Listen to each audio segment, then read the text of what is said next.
আসসালামু আলাইকুম ওরহমতুল্লাহি ওবারাকাতুহ। কেমন আছো বন্ধুরা? আশা করি সবাই ভালো আছো। আলহামদুলিল্লাহ, আমিও ভালো আছি। ফের আজকে আমি তোমাদেরকে একটি গুরুত্বপূর্ণ হাদিস শোনাবো। তোমরা মনোযোগ সহকারে শুনতে থাকো। নাহমাদুহু ওয়া নুসাল্লি আলা রাসূলিহিল কারীম, আম্মা বা'দ, ফাউযু বিল্লাহি মিনাশ শাইতানির রাজীম। বিসমিল্লাহির রহমানির রহিম।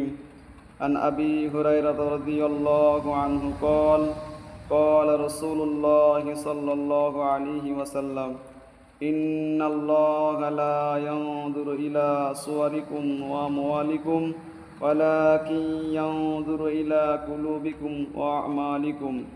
হযরত আবু হুরায়রা রাদিয়াল্লাহু আনহু বর্ণনা করেন, রাসূলুল্লাহ সাল্লাল্লাহু আলাইহি ওয়াসাল্লাম ইরশাদ করেন, আল্লাহ তাআলা তোমাদের বাহ্যিক আকার আকৃতি এবং তোমাদের ধনসম্পদ দেখেন না, বরং তোমাদের দিল ও তোমাদের আমল দেখেন। মুসলিম শরীফের হাদিস।